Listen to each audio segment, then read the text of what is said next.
Hello friends, कैसे हैं आप।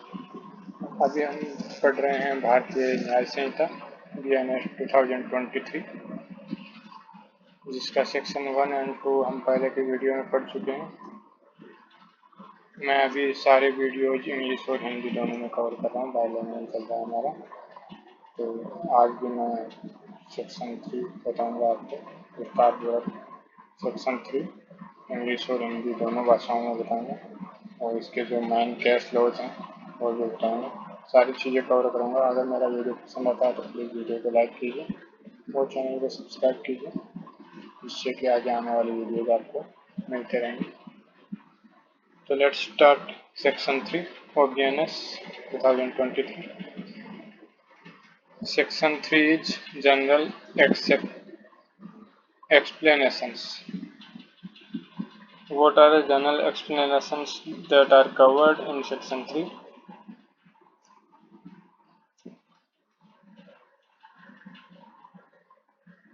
Subsection 1 of section 3 is throughout this Sanhita, every definition of an offence, every penal provision, and every illustration of every such definition or penal provision shall be understood subject to the exceptions contained in the chapter entitled General Exceptions.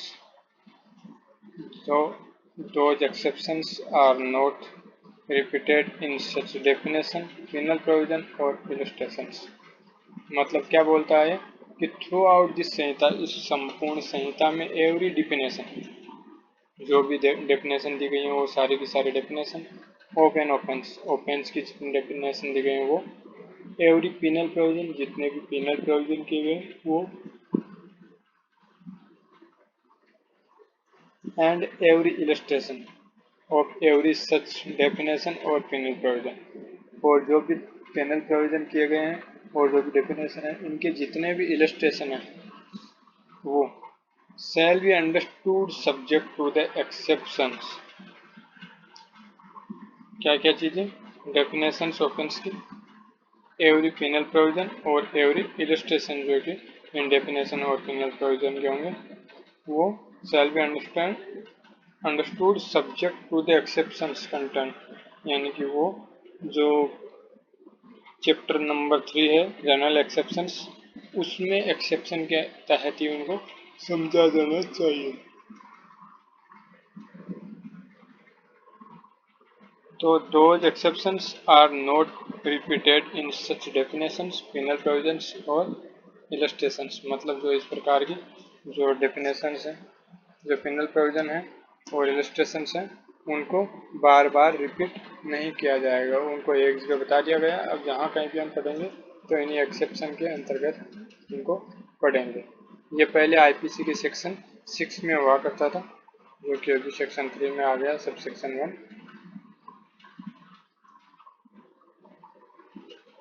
There are two illustrations of this subsection. These sections in this Sanhita, which contain definitions of offences, do not express that a child under 7 years of age cannot commit such offences, but the definitions are to be understood subject to the general exceptions, which provides that nothing shall be an offence which is done by a child under 7 years of age. क्या बोल रहा है कि the sections in this Samhita which contain definition of offence, जो इस संहिता के sections हैं जो कि definition देते हैं किसकी, offences, do not express that, अगर मान लो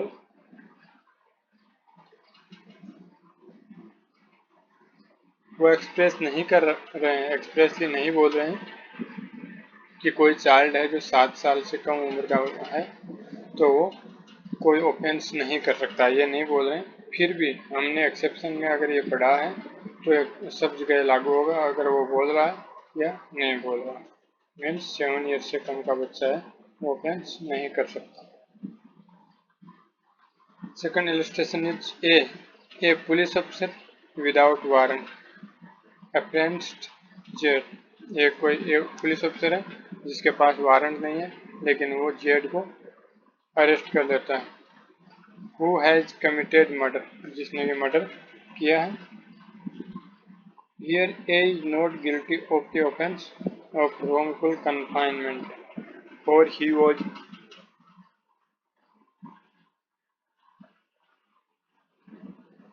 bound by law to apprehend Z, and therefore the case falls within the general exceptions which provides that nothing is an offence shall be done by a person who is bound by law। Means क्या होता है, एक police अफसर है जो कि without warrant अप्रेंट से Z को पकड़ लेता है, जो कि क्या है, मर्डर का दोषी है। जेड ने मर्डर किया है। Here A is not guilty of the offence, यहाँ पे ए है, उसने उसको पकड़ लिया लेकिन वो किसी ऑफेंस का दोषी नहीं होगा। किसका नहीं होगा? रॉन्गफुल कन्फाइनमेंट का दोषी नहीं होगा। और he was bound by law, क्योंकि वो क्या था, बाउंड बाई लॉ था, और बाउंड होने की वजह से उसने उसको अरेस्ट किया है, इसलिए वो कोई ऑफेंस नहीं किया। Next is subsection 2। सबसेक्शन 2 क्या है? Every expression which is explained in any part of this संहिता, कोई भी ऐसा एक्सप्रेशन है जो कि इस संहिता के किसी भी पार्ट में एक्सप्लेन किया गया है, is used in every part of this Samhita in conformity with the explanation.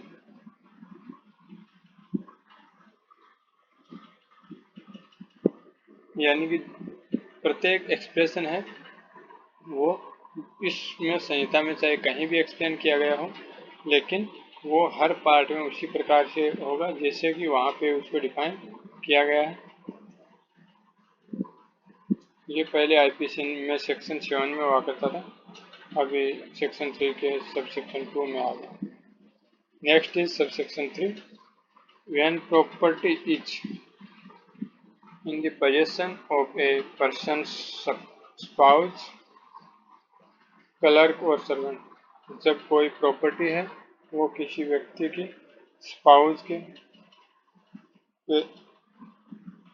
या क्लर्क के या फिर सर्वेंट के पोजीशन में अगर है, on the account of that person, उस पर्सन के बिहाफ में, अगर वो या तो उसके स्पाउस के पास या फिर क्लर्क के पास या फिर सर्वेंट के पास अगर है, तो on the account of this person it is in that person position within the meaning of this संहिता। तो इस संहिता के मीनिंग के अंतर्गत उसको उसी पर्सन के पोजीशन में माना जाएगा। वो हालांकि उसके स्पाउस, क्लर्क या फिर सर्वेंट के पोजीशन में है, लेकिन फिर भी उसको माना जाएगा कि वो उसी के पोजीशन में है। ये आईपीसी के सेक्शन 27 में था पहले, अभी सब सेक्शन 3 और सेक्शन 3 में आ गया। एक एक्सप्लेनेशन दिया गया है कि ए पर्सन एम्प्लॉयड टेम्परेरीली और ऑन ए पर्टिकुलर ओकेजन। एक कोई पर्सन है उसको एम्प्लॉय किया गया टेम्परेरीली या फिर ऑन ए पर्टिकुलर ओकेजन, यानी कोई पर्टिकुलर ओकेजन है, वो परमानेंट नहीं है, या तो उसको टेम्परेरी किया गया या फिर कोई पर्टिकुलर ओकेजन है उसके ऊपर उसको रखा गया। In the capacity of A clerk और सर्वेंट, एक क्लर्क के रूप में या फिर सर्वेंट के रूप में उसको रखा गया। इज ए क्लर्क और servant with in the meaning of this subsection.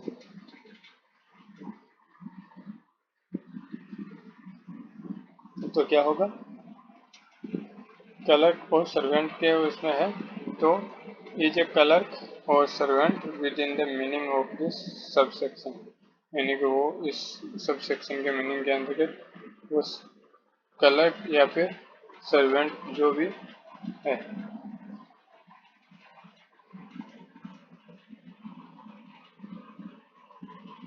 Next is subsection 4।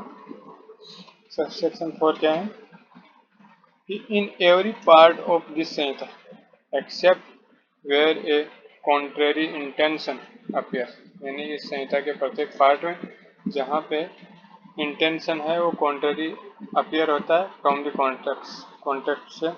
अगर उसके कॉन्ट्रेरी अपीयर हो रहा तो words which refer to acts done extend also to illegal omissions.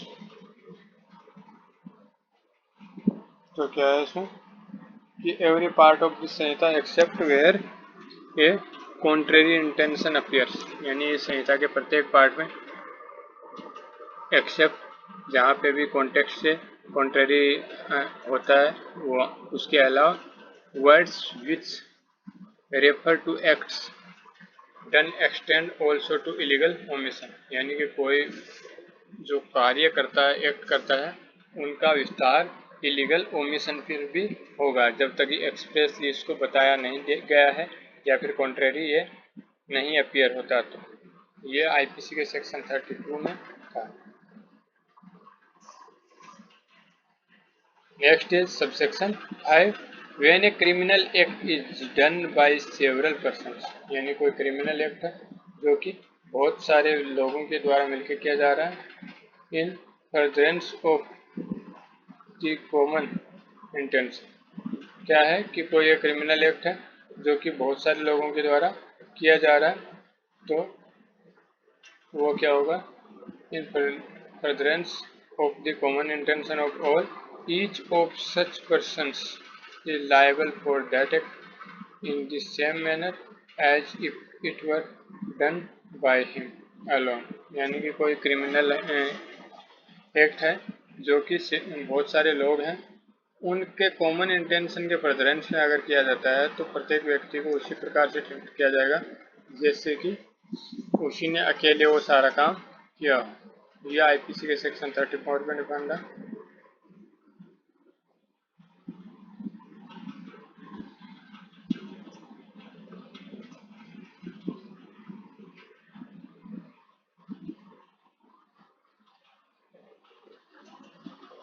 ये आईपीसी के सेक्शन 34 काफ़ी इम्पोर्टेंट है सेक्शन 34 जो कि अभी सेक्शन 3 का सबसेक्शन 5 है।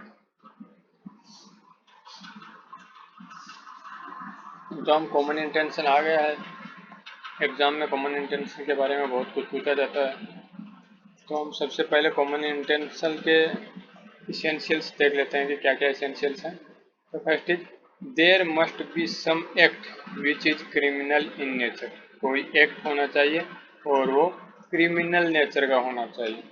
क्या क्या रिक्वायरमेंट है कॉमन इंटेंशन साबित करने के लिए, the act must be done by 2 और मोर पर्सन, जो एक्ट है वो 2 या 2 से अधिक लोगों के द्वारा होना चाहिए, किया जाना चाहिए।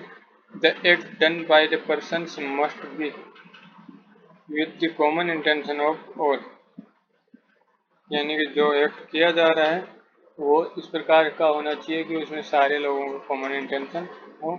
Every person who is involve in the act is liable for such act, यानी कि जो भी व्यक्ति जो इस प्रकार का एक्ट हो रहा है उसमें अगर वो इन्वॉल्व है तो वो लायबल होगा किसके लिए, इस एक्ट के लिए, कॉमन इंटेंशन के लिए।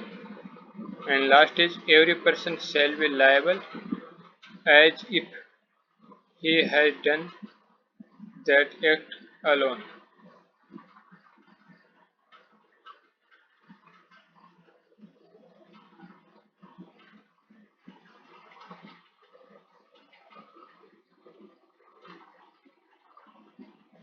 अब हम कॉमन इंटेंशन पे कुछ केस लॉज पढ़ेंगे जो कि पुराने इम्पोर्टेंट केस लॉ हैं,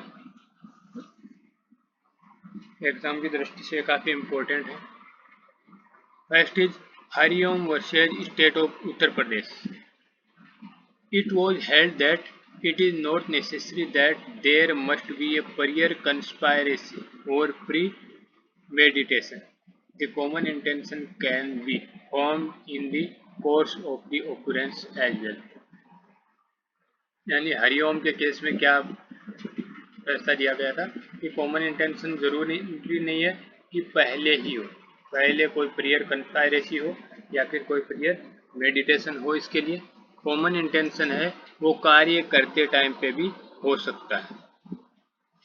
second is Virendra Kumar Ghosh versus king emperor 1925।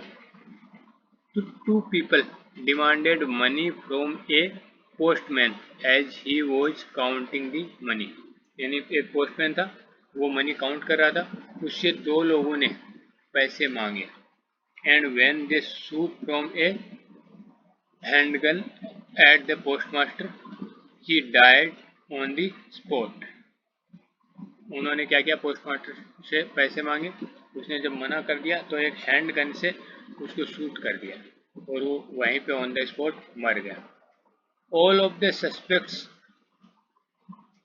Held without taking any money. क्या हुए, वो सारे बिना मनी लिए भाग गए। In this instance Virendra Kumar claimed that he did not shoot the gun and was only standing by. इनमें क्या था, ये वीरेंद्र कुमार था, उसने कोर्ट में एप्लीकेशन लगाई कि मैं इसमें शामिल ही नहीं था, मैंने उसको गोली नहीं मारी, मैं तो जस्ट सिंपली वहाँ पे खड़ा था। But the court rejected his appeal. उसने अपील जो की थी उसको कोर्ट ने रिजेक्ट कर दिया। And found him guilty of murder under section 302 and 34 of the Indian penal code. जो सेक्शन 302 है, जो अभी कौन सा है, अभी जो पनिशमेंट का है सेक्शन 103, तो वो 302 था। 302 क्या था, मर्डर का पनिशमेंट है, और सेक्शन 34 जो कि कॉमन इंटेंशन है, तो इसके तहत उसको क्या किया गया, उसको गिल्टी पाया गया। The court further held that it is not required that all participants participate equally. और कोर्ट ने यह भी बताया कि ये कोई ज़रूरी नहीं है कि जितने पार्टिसिपेंट हैं वो सारे इक्वली उसमें लगे रहें। It is possible to accomplish more or less। ये पॉसिबल है कि कोई कम कर रहा है, कोई ज़्यादा कर रहा है। However, this does not mean that the individual who did less should be exempt from blame। His legal responsibility is the same। यानी कि कोर्ट ये बोलता है कि ये ज़रूरी नहीं है कि किसी ने कम काम किया है उसमें अपराध में और किसी ने ज़्यादा किया है, तो जिसने ज़्यादा किया वो ज़्यादा दोषी है, कम किया है तो वो उसकी जिम्मेदारी कम है। सबकी सेम लायबिलिटी बनती है सेक्शन 34 में। नेक्स्ट केस है महबूब शाह वर्सेज एम्परर 1945, इलाहाबाद का केस। दी डिसीस्ड, अभी हम पढ़ेंगे तो ये बंदा डिसीस्ड है, मतलब मर गया था। Who was the resident of village Kandakhel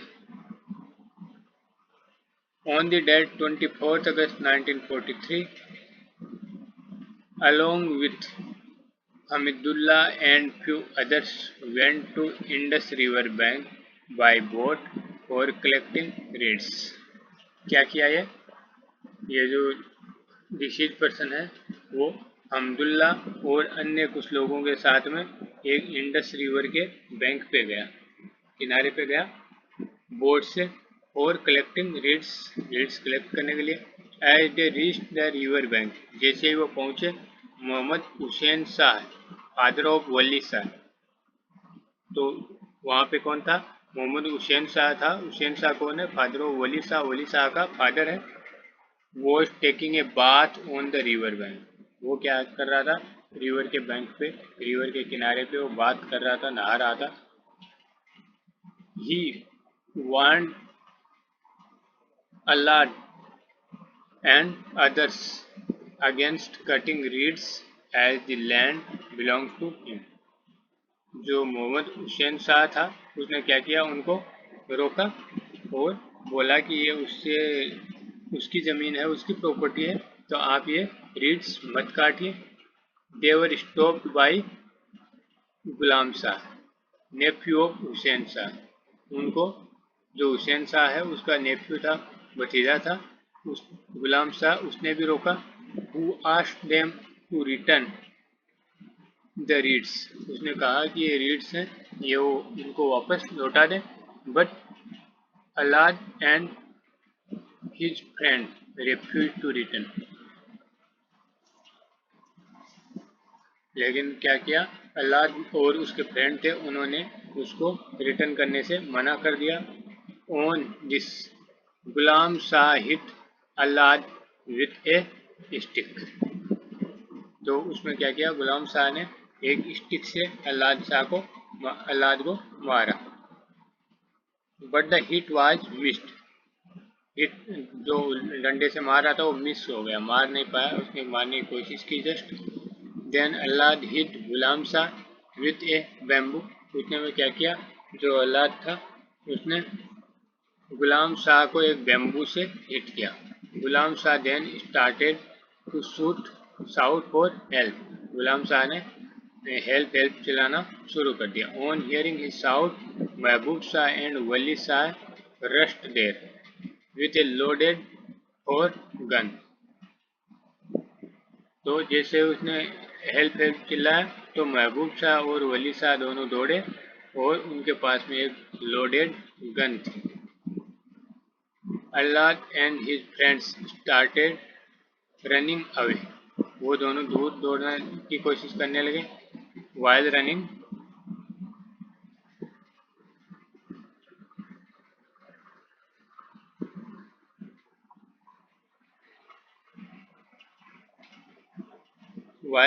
away, Wali Shah fired at Hamidullah and he died instantly.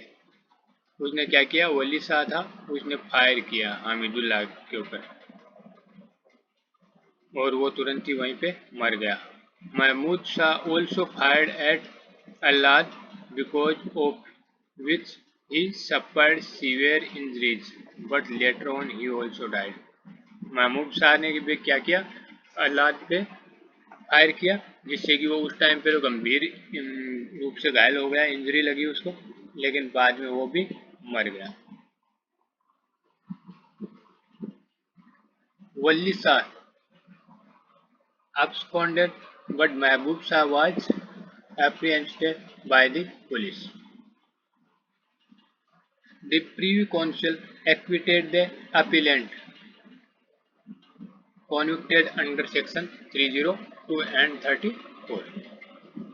The Privy Council held that in the present case there was no scope of pre-planning between Mahbub Shah, जो appellant है, and Wali Shah to kill अल्लाद,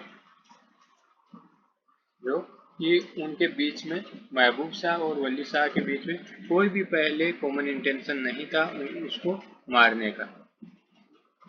Therefore, the Privy Council set aside the judgment of Lahore High Court and acquitted Mehboob Shah from all the charges, महबूब शाह को सभी charges से क्या कर दिया, मुक्त कर दिया, एक्विटेड कर दिया,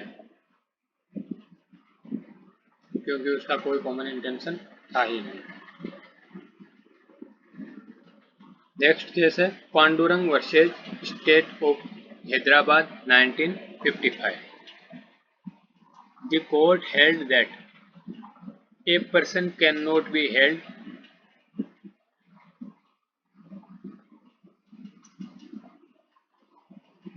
accountable for the actions for another if their purpose to commit the crime was not common। ये क्या बोल रहा है कि a person cannot be held variously accountable for the actions, जो actions हैं of another if their purpose to commit the crime was not common, अगर मान लो उनका पर्पज है क्राइम करने का वो कॉमन नहीं है तो it is not a common intention if there conduct is independent, अगर मान लो दोनों का कंडक्ट है वो इंडिपेंडेंट है तो वो कॉमन इंटेंशन नहीं माना जाएगा। Of the act of another it will be known for the same purpose, तो वो एक सेम पर्पज के लिए ही माना जाएगा। अगर मान लो उनका दोनों का एक्ट है वो एक जैसा हो रहा है लेकिन इंटेंशन उनका सेम नहीं था तो उसको कॉमन इंटेंशन में नहीं माना जाएगा। नेक्स्ट है Ramvilas Singh versus state of Bihar 1963 का केस है। The court determined that the length of punishment for each individual engaged in that conduct with common intention is determined by the type and degree of the offense committed।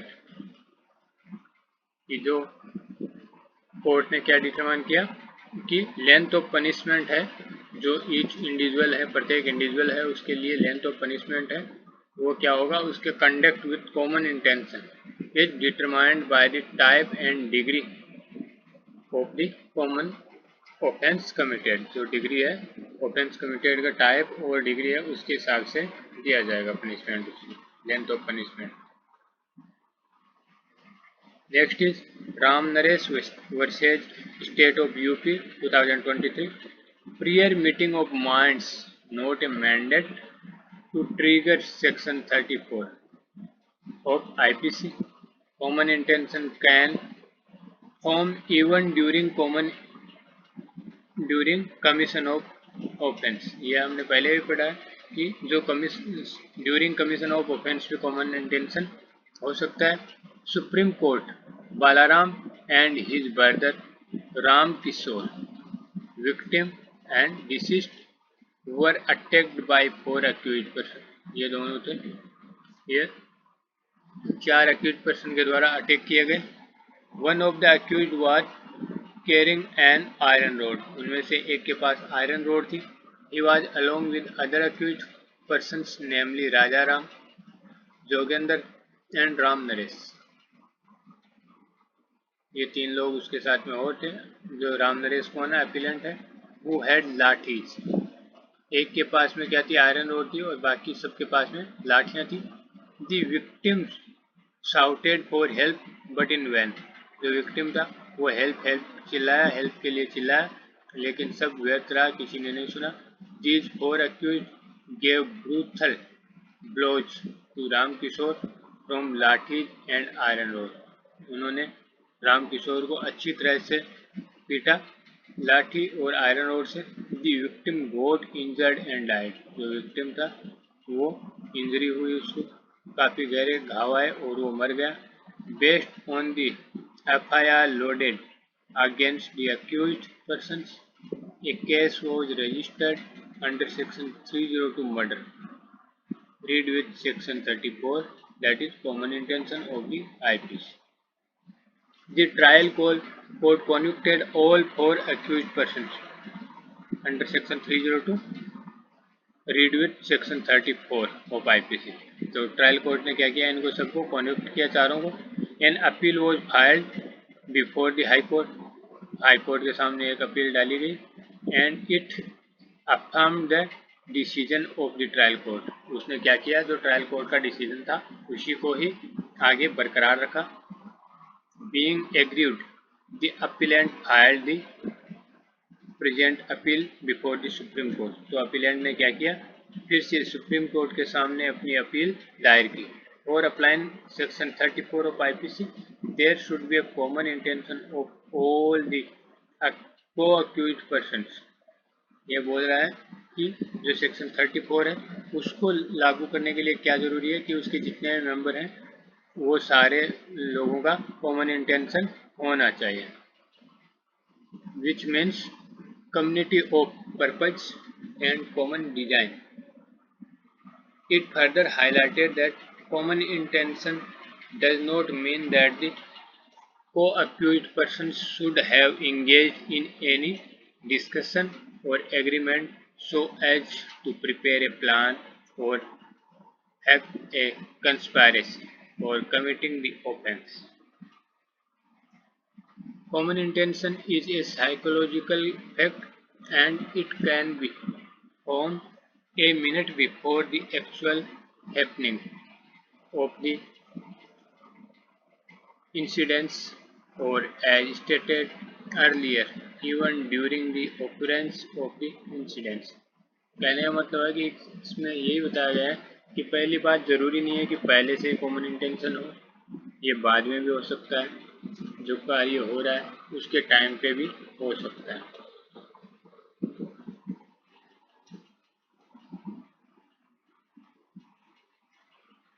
Next is subsection 6. Whenever an act which is criminal only by reason of its being done with a criminal knowledge और intention, यानी कि कोई कार्य है वो criminal तभी है अगर वो क्रिमिनल नॉलेज या फिर क्रिमिनल इंटेंशन के साथ किया जाता है। Is done by several person, अगर मान लो कि वो क्रिमिनल नॉलेज और क्रिमिनल इंटेंशन के साथ किया जाता है तभी वो अपराध है और वो बहुत सारे लोगों के द्वारा किया जा रहा है। Each of such persons who joins in the act with such knowledge और इंटेंशन, तो उसमें जो जो लोग उस प्रकार के नॉलेज और इंटेंशन के साथ उस कार्य को ज्वाइन करते हैं is liable for the act in the same manner as if the act were done by him alone with that knowledge or intention। अगर मान लो कि उस नॉलेज और इंटेंशन के साथ बहुत सारे लोग उसको ज्वाइन करते हैं तो वो सारे लोग इंडिविजुअली उसी प्रकार जिम्मेदार होंगे जैसे उनको सेम इंटेंशन और नॉलेज के साथ वो किया है। ये पहले आईपीसी के सेक्शन 35 में दिया गया था, अभी सबसेक्शन 6 ऑफ सेक्शन 3 में कवर किया गया। Next is subsection 7। Wherever, जहाँ कहीं भी the causing of a certain effect, जो कोई सर्टेन इफेक्ट है उसको कॉज करने के लिए, और an attempt to cause that effect by an act or by an omission is an offence. It is to be understood that the causing of that effect partly by an act or partly by an omission is a same offense। अगर मान लो कोई कार्य है उसको करना जो कि अपराध है, उसको करना अपराध है, और मान लो कोई व्यक्ति है जिसको कोई कार्य करना चाहिए उसका वो ओमिशन करता है तो भी वो अपराध है। तो कोई व्यक्ति कुछ काम करके और कुछ उसका ओमिशन करके अगर अपराध करता है तो वो भी पूरा ऑफेंस होगा। यह आईपीसी के सेक्शन 31 में बताया गया कि मतलब कोई एक ऑफेंस है वो कुछ कार्य करके और कुछ ओमिशन करके, कार्य न करके घटित किया जा सकता है। जरूरी नहीं है कि वो पूरा कार्य करके ही हो या फिर पूरा कोई ओमिशन करके हो, उसका कुछ पार्ट है वो ओमिशन के द्वारा हो सकता है और कुछ एक्ट के द्वारा हो सकता है। कुछ में काम किया जाए और कुछ ओमिशन कर दे। इसका एक इलस्ट्रेशन है, इसे हम अच्छे से समझ लेंगे कि ए इंटेंशनली कॉजेज जेड्स डेथ, ए है वो जेड की डेथ कर देता है intentionally, partly by illegally omitting to give Z food, कुछ तो क्या करता है कि उसको खाना नहीं देता है मतलब ओमिशन किया, and partly bye beating Z, कुछ एक्ट करता है जेड को पीटता है, तो ही हैज कमिटेड मर्डर। तो यही इसमें बताया गया है सबसेक्शन 7 में कि कोई अपराध है वो कुछ कार्य के द्वारा और कुछ उसके ओमिशन से, इलीगल ओमिशन से घटित हो सकता है। जैसे कि ए ने जेड का मर्डर कर दिया, कैसे किया, कुछ तो उसको खाना नहीं दिया मीन्स ओमिशन किया, और कुछ उसको लाठी से डंडे से पिटाई की उसकी तो जिससे वो मर गया। तो कुछ कार्य किया और कुछ ओमिशन किया। Next is subsection 8. When an offence is committed by means of several acts, यानी कोई offence है वो बहुत सारे एक्ट को मिला के बनता है। Whoever intentionally cooperates in the commission of that offence by doing any one of those acts, either singly or jointly with any other person, commits that offence। यानी कि बहुत सारे एक्ट्स को मिला के अगर कोई अपराध घटित हो रहा है, अगर उनमें कोई व्यक्ति शामिल है या तो अकेला या फिर ग्रुप के रूप में जॉइंटली, उसमें अगर शामिल है तो प्रत्येक व्यक्ति वो ऑफेंस कमिट कर रहा है। ये सबसेक्शन 8 बोलता है, जो कि आईपीसी के सेक्शन 37 में दिया गया था। एक इलस्ट्रेशन है, A and B agree to murder Z, A और बी दोनों एग्री होते हैं, किस लिए एग्री होते हैं, जेड का मर्डर करने के लिए, by severally and at different times giving him small doses of poison, कि बहुत बार और अलग अलग टाइम पे उसको छोटे छोटे पॉइजन के डोज दिए जाएंगे जिससे कि उसकी मृत्यु हो जाए, ये वो प्लान कर लेते हैं और भी दोनों एग्री हो जाते हैं इसके ऊपर।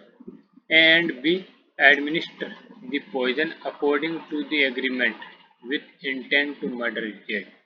वो क्या करते हैं, जो एग्रीमेंट उनके बीच में हुआ है उसके हिसाब से ए और बी पॉइजन ले लेते हैं, एडमिनिस्टर कर लेते हैं। Z dies from the effects the several dose of poison so administered to him, यानी कि जेड मर जाता है किसके द्वारा, उसको बार बार जो पॉइजन दिया गया था उसके द्वारा। Here A and B intentionally cooperate in the commission of murder. यहाँ पे क्या है, ए और बी है, वो इंटेंशनली मर्डर के लिए लायबल होंगे। And as each of them does an act by which the death is caused, they are both guilty of the offence though their acts are separate. यानी क्या है कि दोनों के एक्ट सेपरेट हैं तो उनको सेपरेट सेपरेट मर्डर के लिए दोषी ठहराया जाएगा।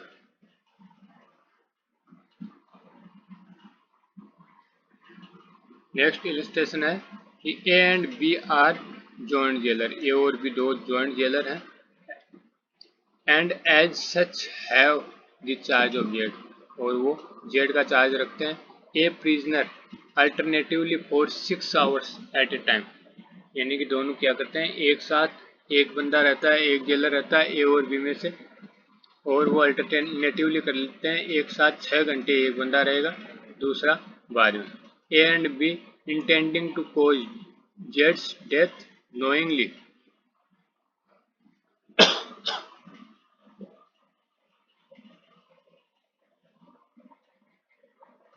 cooperate in causing the effect by illegally omitting each during the time of his attendance to furnish Jed with food supplied and them for that purpose. Jed dies of hunger. Both A and B are guilty of murder. ए और B क्या है, दोनों joint jailer हैं। उनकी अभिरक्षा में एक Z नाम का कोई व्यक्ति है, उनकी 6-6 घंटे लगती है ड्यूटी दोनों की अल्टरनेटिवली। तो दोनों प्लान कर देते हैं कि इसको खाना नहीं देंगे हम तो वो मर जाएगा। अब क्या है कि ए अपनी ड्यूटी में खाना नहीं देता, बी अपनी ड्यूटी में नहीं देता, तो फिर वो भूख से मर जाता है। तो इसका मतलब हुआ कि ए और बी दोनों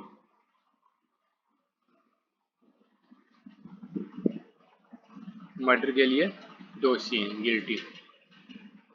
नेक्स्ट इलस्ट्रेशन है ए जेलर। ए है वो एक जेलर है, as the charge of Z, उसके पास में जेड का चार्ज है जो कि एक प्रिजनर है। ए इंटेंडिंग टू कॉज जेड्स डेथ, ये क्या सोचता है कि जेड की वो डेथ कर देगा, मारना चाहता है, तो illegally omits to supply Z with food, वो जेड को खाना देने में क्या करता है, ओमिट करता है। In consequence of which Z is much reduced in strength, उसकी शारीरिक शक्ति क्षीण हो जाती है। But the starvation is not sufficient to cause his death, लेकिन वो मरता नहीं है, उसकी शारीरिक शक्ति बहुत ही कमजोर हो जाती है लेकिन वो मरता नहीं है। A is dismissed from his office, A को बाद में क्या कर दिया जाता है, वो इस प्रकार से हो जाता है, शारीरिक शक्ति क्षीण हो जाती है तो उसको हटा दिया जाता है। एंड बी सक्सीड्स हिम, और बी को वहाँ पे नियुक्त किया जाता है। B without collusion or cooperation with A illegally omits to supply Z with food, वो क्या करता है, इलीगली वो भी क्या जेड को मार देना चाहता है तो वो भी जेड को खाना नहीं देता, ओमिट करता है। Knowing that he is likely thereby to cause जेड्स डेथ, उसको पता है कि अगर वो खाना नहीं देगा तो जेड की मृत्यु हो जाएगी। Z dies of hunger, Z हो हंगर से मर जाता है, भूख से मर जाता है। Z is guilty of murder, यहाँ पे जेड क्या है, मर्डर का गिल्टी होगा। But A did not cooperate with B, लेकिन जो पहले जेलर था वो बी से मिला हुआ नहीं है और उसके टाइम पे उसकी मृत्यु भी नहीं हुई है, तो वो क्या होगा, A is guilty only to attempt to murder, जो ए है वो अटेम्प्ट टू मर्डर के लिए दोषी हो सकता है, जो कि हम यहाँ से ए ने क्या किया था, मर्डर करने की कोशिश की थी, लेकिन वो मरने से पहले उसको ट्रांसफर कर दिया, इसलिए उसने मर्डर नहीं किया ना, तो वो अटेम्प्ट टू मर्डर के लिए दोषी होगा।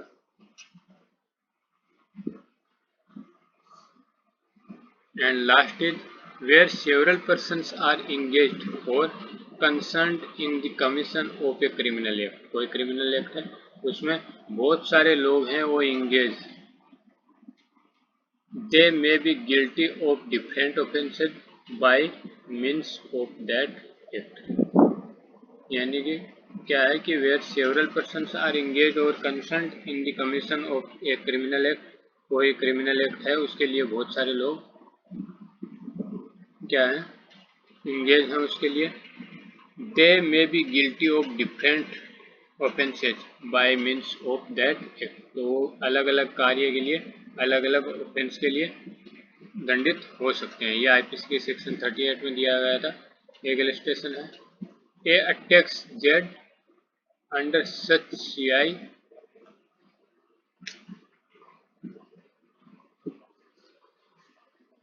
सच सर्कमस्टेंसेज ऑफ ग्रेव प्रोवोकेशन। क्या है, ये अटैक करता है जेड पर under such circumstances of grave provocation. जो ग्रेव प्रोवोकेशन होता है उसके ऊपर वो एक क्या करता है, जेड पे अटैक कर देता है। That his killing of Z would be only culpable homicide not amounting to murder.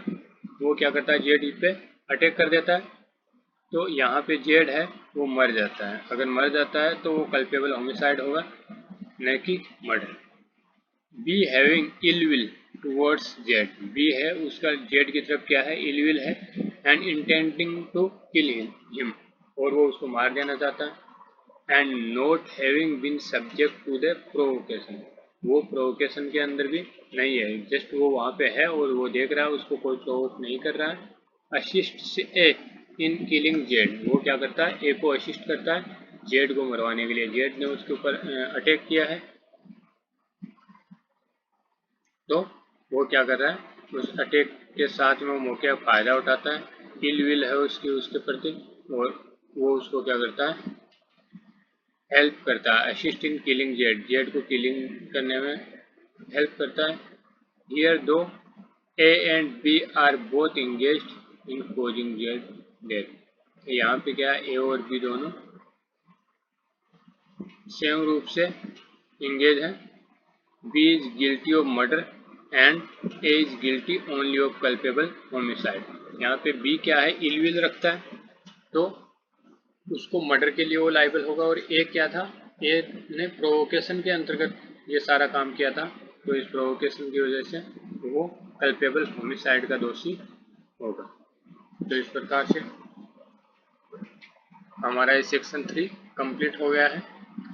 जो जनरल एक्सप्लेनेशंस हैं, तो जनरल एक्सप्लेनेशन में वो सारी चीज़ें आ गई हैं जो कि पूरे इस भारतीय न्याय संहिता में जहाँ कहीं भी इसके रिगार्डिंग जो आएगा वो आएगा, और जनरल एक्सेप्शन के तहत आएगा। ये सारी एक्सप्लेनेशंस दी गई हैं। अब अगले वीडियो में मैं आपके लिए लेके आऊँगा सेक्शन 4, और हमारा चैप्टर 2 शुरू हो जाएगा। चैप्टर 1 में केवल 3 ही सेक्शंस थे। तो अगर मेरा वीडियो पसंद आता है तो please once again please like my video and subscribe my YouTube channel. Thank you for your cooperation.